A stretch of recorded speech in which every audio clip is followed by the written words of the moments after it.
পরিবারে 2 বোন 1 ভাই ছিল। ভাই সবার ছোট ছিল, আর দিদি বড় ছিল, আর মেজো ছিল। তাই 3 ভাই বোনের মধ্যে যে মেজো, সে খুব জিদ ছিল তার, মানে প্রচণ্ড জেদ ছিল। সে যেটা বলতো সেটাই করবে, যেটাই খাবে বলবে সেটাতেই খাবে। মা হয়তো একটা থালায় ভাত বেড়ে দিয়েছে, চিৎকার করে উঠলো আমি ওটাই খাবো না, আমি অন্য থালায় খাবো। আবার যদি আসন পেতে দিল, আসনে খাবো না, আমি পিঁড়িতে খাবো। তখন এত ডাইনিং টেবিল ছিল না, তাই পিঁড়িতে আসনেই বসে খাওয়া দাওয়া হতো। আমি পিঁড়িতে খাবো না, আমি আসনে খাবো, পিঁড়ি দিলে, এরকম জিদ করতো মেয়েটি। তাই এরকম একদিন স্কুল যাওয়ার সময়, তখন সে 6-এ পড়ে আর তার বড় দিদি 8-এ পড়ে, আর ভাই তখন আর অনেক ছোট। ভাই তখন প্রাইমারি স্কুলে পড়ে, ছোট, খুবই ছোট। তো তখন মা খুব ইয়ে করছে যে আমি আজকে এই দিয়ে ভাত খেয়ে যাব না। মা যেদিন যেটা করে দিত সেদিন জিদ ধরতো আমি আজকে এইটা দিয়ে খাবো না, আমি ওইটা দিয়ে খাবো। এবার মা স্কুল যাওয়ার সময় তাড়াহুড়ো করে ওই উনুনের মধ্যে, উনুন ছিল তখন তার এত গ্যাস ট্যাস ছিল না। মা বলতে এখন উনুনের মধ্যে আমি তোকে ওই রান্না কী করে করে দেবো, যা করে দিয়েছি খেয়ে স্কুলে যা। কিন্তু সে জিদ ধরে গ্যাঁট হয়ে বসে থাকতো যে সে খাবেও না, সে স্কুলেও যাবে না। তা একদিন এরকম এত জিদ করেছে যে মা যা খেতে দিয়েছে বলেছে আমি এইটা দিয়ে খাবো না, তুমি যদি আমাকে ওই রান্নাটা করে দাও তাহলে আমি স্কুলে খেয়ে যাব, না হলে না খেয়ে স্কুলে চলে যাব। সেদিন জিদ ধরেছে আমি না খেয়ে স্কুলে চলে যাব। তো বাবা কোনোদিনও সন্তানদের গায়ে হাত দেয়নি, তার মেয়েদের গায়ে, তার ছেলের গায়ে কখনো হাত দেয়নি। শুধু বলেছিল হ্যাঁ ভ্যানিটি ব্যাগ নিয়ে শুধু স্কুলে যাওয়ার আশা, পড়তে যাওয়ার আশা। কখনো তো দেখি না যে 1 থেকে 10 বা 1 থেকে 20-র মধ্যে তোকে হতে।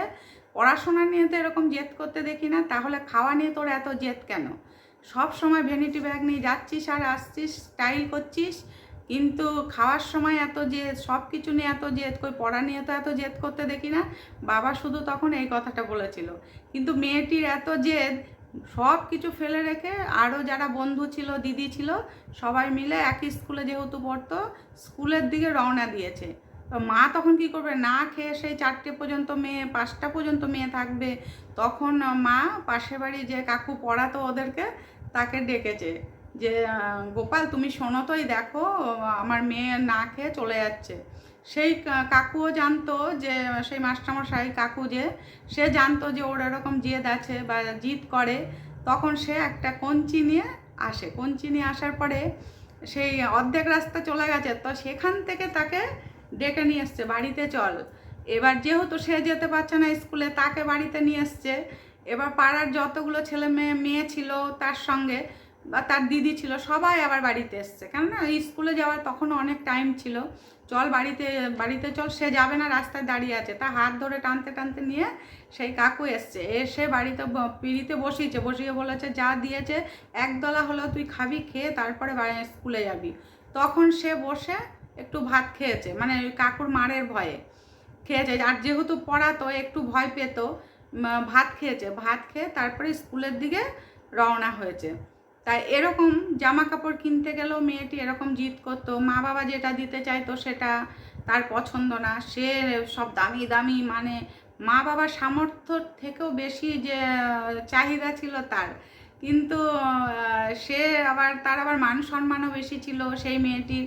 তাই দিদি কিছু বলতো না, দিদি কিন্তু খুব শান্ত ছিল, ভাইও জিদ করতো না, দিদিও জিদ করতো না। দিদি কি মা বাবা যা দিত তাই নিত, দিদি বুঝতো যে মা বাবার ক্ষমতাটা। কিন্তু বোন, ওই মেজো বোন, সে একদম কিচ্ছু বুঝতে চাইতো না, সে বুঝেও কিছু বুঝতো না, তার এত জিদ ছিল। কিন্তু আস্তে আস্তে যখন বড় হয়েছে তার আর এইসব ছিল না, সব কিছু পাল্টে গেছিলো। তারপরে তো বড় হওয়ার পরে তো সবই বুঝতে পেরেছে, এবং তারপর থেকে সে বাবা মাকে সেই এখন করে, যেহেতু কাছে থাকে, এবং বাবা মার সব দেখাশোনা, কাছাকাছি থাকার দরুন তাদের সেবা দেওয়া, বা কোনো সুবিধা অসুবিধা হলে তাদের কাছে আসা।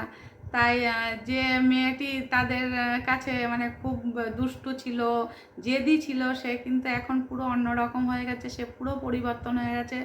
তাই দিন যায়, জীবন পাল্টায়, মানুষ পাল্টায়, রং বদলায়। তাই সেও বদলে গেছে, সেও ভালো, সেও এখন সুন্দর করে জীবন চালাচ্ছে, সংসার করছে। তাই সবার জীবনে এরকম দিন আসে এবং এরকম দিন যায়।